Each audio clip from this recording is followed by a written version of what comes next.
Hey，大家好，我係 Peter Chan 陳淑善，歡迎收睇我呢個畫作視頻。今日咧，我想介紹一張我畫嘅畫作俾大家睇，就係咧荔枝同埋小鳥一般咧有留意我畫作嘅朋友咧，就一定會知道我比較少畫呢一類型嘅畫。我指嘅咧就係寫意，因為咧大部分我嘅畫作咧通常都係工筆畫或者係公寫相間嘅畫作。寫意嘅畫咧就比較少啦。呢一張咧就係我其中嘅一張比較少數嘅寫意作品。咁今日介紹俾大家睇，希望你會喜歡啦。呢一張畫咧就係大約2尺高到4尺長。呢度我嘅畫作視頻同大家講嘅尺寸咧，大約全部都係一座大約嘅數目嘅，即係唔係100%準確嘅。因為點解咧？有陣時攞去俾嗰個裱畫師裱嘅時候咧，佢有時會cut 咗啲邊邊即係剪咗啲邊邊諸如此類都有可能㗎嚇。咁樣咧就先同大家講一講。不過咧，雖不中，亦不遠矣。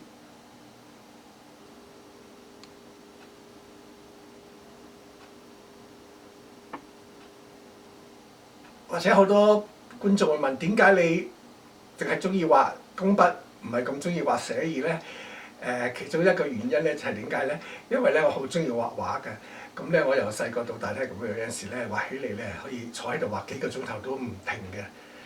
但係咧寫意咧就冇可能俾你畫幾個鐘頭啦，寫意咧係比較快啲完成嘅。但係工筆咧就可以俾我慢慢享受畫畫嘅興趣啦。咁所以咧話唔定嘅原因咧就我比較喜歡工筆啦。當然咧寫意畫我都喜歡嘅，好多寫意畫好靚㗎嚇。但係問題咧就係我自己畫畫嘅時候咧，我咧就喜歡花好多時間慢慢畫咯。所以咧你細心睇睇咧，就算我畫嘅所有嘅寫意畫作咧，都係要用好多時間，唔係話好快手就3拍2撥就搞掂啦。但係呢張咁樣你睇下，你就知道咧係用咗好多嘅時間嘅。因為我好中意畫畫，所以咧我畫親畫咧每張畫我都係好開心、好用心嘅，慢慢去畫，慢慢去享受。我相信絕大部分嘅畫家咧，佢哋咧都係喜歡畫佢自己喜歡或者專長嘅題材啦。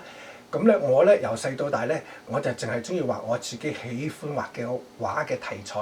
我比較喜歡大自然啦、花鳥啦、諸如此類小動物嘅。咁所以咧我啲畫作咧大部分都係呢啲有題材嚟嘅。其他題材我真係好少畫嚇。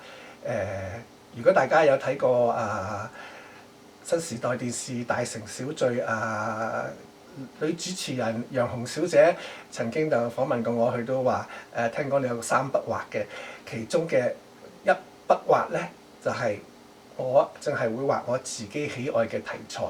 所以咧，如果好似好多時候好多人咧好好係話咧 Peter Chan，我想收藏你一張畫，你可唔可以幫我畫呢樣嘢，或者畫嗰樣嘢，畫呢樣嘢？我全部同佢講話對唔住，我畫嘅畫每一張都係我啱啱靈感嚟，同埋有心情同埋我中意嘅，咁我先畫嘅。我係唔會接special order 嘅，或者係訂嘅畫作嘅。咁如果你喜歡嘅話咧，你就去我嘅網站或者畫展去睇咯，睇啱咗有緣分嘅咁咪買咯。如果冇緣分嘅就冇辦法啦。我始終覺得畫作咧都係一個好奇怪嘅嘢嚟㗎。佢自己會等緊佢嘅真正主人。我講得好聽啲咧，就係一個催生同埋接生嘅人啫。真正嘅主人咧就係收購咗佢嘅主人啦。所以咧我畫畫咧全部係我自己喜歡嘅題材，唔會迎合潮流或者迎合邊一樣嘢比較好賣嘅。所以我屋企人好反對我畫畫嘅，知道咧我啲性格咧一定係好話唔好聽，會餓死嘅。如果做一個畫家但係呢個就係我嘅性格嚟嘅咯，所以冇辦法啦。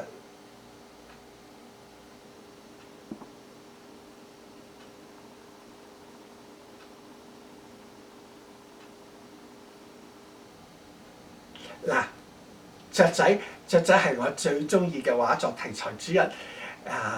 我細個好細個識行就有養雀仔㗎啦。你講得出所有嘅 pet birds，即係政府批准嘅寵物鳥咧，我都養過晒㗎啦。我可以話係一個雀痴嚟嘅，我爹哋媽咪都知道。即係頂我唔順啦。所以咧，我啲題材畫作入邊一定有雀仔，大部分都會有嘅。咁好似嗱呢一張咪係咯。咁除咗雀仔之外，我又最中意食荔枝。所以咧，我畫嘅畫咧，就係我自己喜歡嘅題材。細個就好中意食荔枝㗎啦。我一食咧食一大堆嘅，係唔停嘅。到咗荔枝季節，咁但係咧，屋企人咧成日都話：哇，唔好食咁多荔枝，食得多咧係對身體唔好㗎，熱氣啦，會有毒㗎，會壞㗎。但係我好中意食啊，或者因為點解咧？佢好甜啦，同埋紅色好靚啦，嗰個皮好過癮啦，又唔吉手喎，但係又好過癮，手感摸落去好得意咯。咁另外呢入邊咧，佢個核咧每一隻唔一樣，有大有細，有肥有尖嘅。咁我次次食咧就要睇下究竟我而家食完嗰隻究竟係大粒核咧，抑或係圓嘅粒，抑係細嘅核或者係尖嘅核，好過癮嘅咯。所以咧呢一張畫咧就有齊我兩樣喜歡嘅嘢啦，就係雀仔同埋荔枝。雖然我中意荔枝，但係咧呢一張應該係我唯一而家有嘅我嘅畫作入邊嘅荔枝畫啦。以前畫過兩三張，不過咧我好怪㗎，我自己咧畫完我覺得唔滿意嘅話咧，我會搣咗佢嘅，我唔會保留嘅。咁呢一張就唯一一張我嘅荔枝同小鳥嘅畫作啦。我記得咧好多年前咧有一次喺老師伍宜生老師嘅教我畫畫嘅地方咧，我咧就畫完咗張畫喎。咦，我一睇，我唔係乜中意，搣咗佢喎。咁伍老師即刻問我：你做乜嘢搣咗張畫？我唔中意嗰張畫，我覺得唔好。咁跟住老師同我講話：哎呀，你唔好搣咗你啲畫啊！佢跟住同我講，我話點解老師？佢話咧，佢自己都試過以前有陣時後尾發覺咧，佢自己唔中意嘅畫作咧，有陣時咧反而賣得出去，好多人中意添。咁所以佢話咧，千祈唔好搣咗佢，因為你唔中意或者人哋會中意嘅喎。不過咧，我啲性格好怪嘅，我唔中意就唔中意㗎啦，我就畫住你，我就會搣咗佢㗎啦。到而家都係咁樣嘅。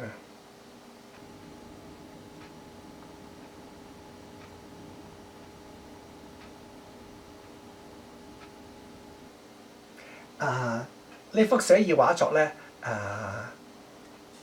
大家都可以見到有好多物俾大家睇到。其實我係唔中意水墨畫嘅人，雖然咧水墨畫係近代咧係非常之熱門嘅畫嚟嘅，同埋咧好多人欣賞同埋收藏，但我唔中意嘅。我中意顏色，我一個由細到大都中意五顏六色嘅人嚟嘅。我記得咧，我媽咪咧幫我買衫嘅時候咧，佢咧係好傳統保守派嘅。細個嗰時候咧買親嗰啲都係黑色嘅、灰色嘅、深藍色嘅、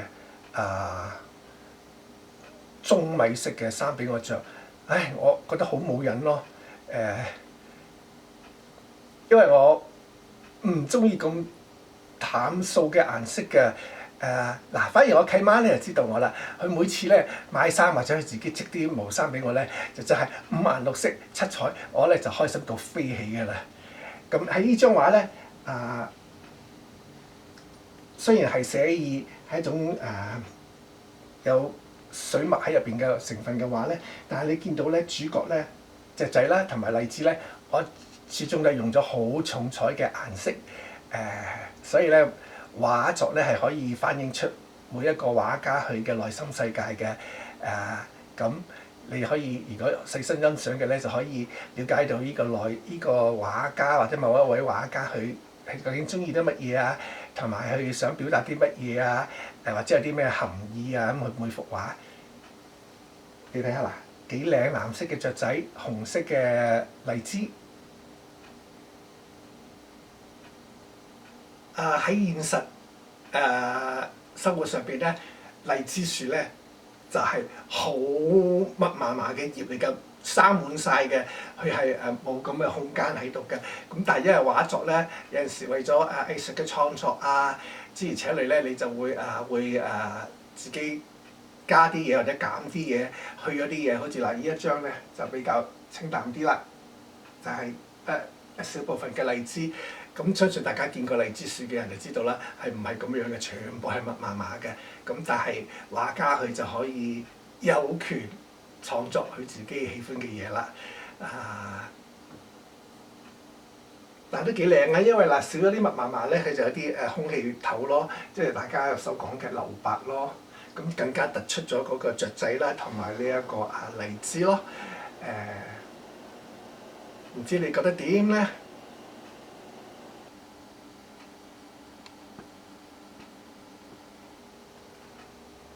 希望大家喜歡今日我介紹我呢一幅荔枝小鳥嘅畫作俾大家睇啦。因為咧就算我比較少開畫展，我對上嘅畫展差唔多成8年、10年前㗎啦。喺畫展嗰度都比較忙，都冇辦法話同大家傾下每一張畫嘅內容啊，我嘅感覺係咪？咁加上咧最近我都比較忙，我諗短期內我都唔會再開畫展㗎啦。咁咧唯有咧就諗住不如喺 YouTube 個頻道上面拍啲影片同大家分享，咁同大家保持聯絡。咁如果大家喜歡睇我嘅畫作咧，咁你可以去我嘅網站。但係因為我網站地址實在太長咧，比較麻煩所以咧我咧就喺我 YouTube 嘅視頻咧下邊嗰個description 嘅 section 咧，我咧就放咗我個畫作嘅條 link，咁大家只要咧cut and paste 嗰條 link 咧，去到嗰個 computer searching 嗰度咧，你就會即刻去到我嗰個畫作嘅website 㗎啦。咁佢就好多嘢好多畫俾大家睇啦。如果你有咩問題嘅，你又可以聯絡我啦，係咪？但係咧，我強力即係提議大家咧，最好咧都有時間睇下我呢我啲畫作嘅視頻啦。咁你更加可以了解到我每一張畫嘅感覺諸如此類嘅嘢啦。咁會比較好啲咯。咁喺度咧，多謝大家收睇，祝大家身體健康，萬事如意。記住咧去我嗰個painting website 嗰度睇下啦。咁另外咧喺嗰個 YouTube 咧你去嗰個 created playlist 即係目錄啦。咁嗰度咧有3個 section 咧都有我嘅畫作嘅視頻㗎，我會不斷嘅加上去。咁一個咧就係有我以前嘅畫展啦，或者我去參加其他聯展嗰啲視頻啦，同埋我啲畫作嘅視頻啦。另外一個咧就係講英文嘅油畫嘅視頻。咁另外一個咧就係我嘅畫作嘅視頻啦，就係所有畫嘅視頻咧，我都會放喺嗰度。咁但係咧我唔係每一張畫都有做嘅。咁我希望由今年開始咧盡量咧抽時間咧就將啲畫咧拍成視頻咁俾大家分享，慢慢睇咯。咁好啦，多謝收睇，下次見。